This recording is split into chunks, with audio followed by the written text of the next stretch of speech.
New at 5, some local schools start up next week, and this year there will be some changes coming, welcome changes. Governor Tom Wolf announced that the required Pennsylvania system of school assessment, or PSSA tests, will be reduced.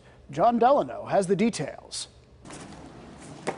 Fourth grade teacher Brittany Hambleton is already preparing her classroom, aware part of the school year is dedicated to taking state-required PSSA tests. We block off a week for math, a week for language arts, and a week for science. That's scheduled for almost the entire month of April. For the 9 and 10-year-olds in this fourth grade classroom, 3 weeks of PSSA testing is a significant disruption in education.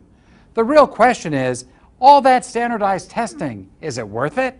I think there's value in having standardized testing, but the length right now is very cumbersome to districts, and especially to small districts such as ours. It's a complaint widely held by educators. Even though there is a place for assessments, I think it takes away from the learning process during that time. Now the state is listening. Beginning next spring, Pennsylvania will reduce the testing time for the PSSA by 20%. We also know that not only will our students spend less time testing, but teachers will be spending more time teaching.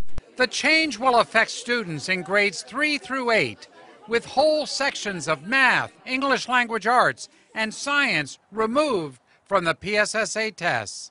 That could mean 2 less days of testing.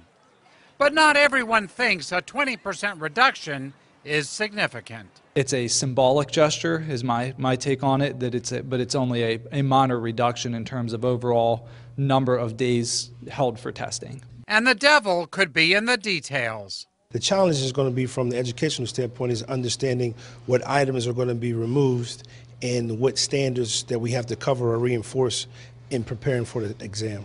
But for veteran teachers, reversing the testing culture is a step in the right direction. This is the first time where I've seen a reduction in the amount of testing. John Delano, KDKA-TV News. Well, changes to the PSSA testing come on the heels of changes to the Keystone exam. Earlier this year, Governor Wolf signed a bill that allows certain students to waive them. Students in career and technical education are allowed to skip the Keystone exam if they can prove their competence in other ways.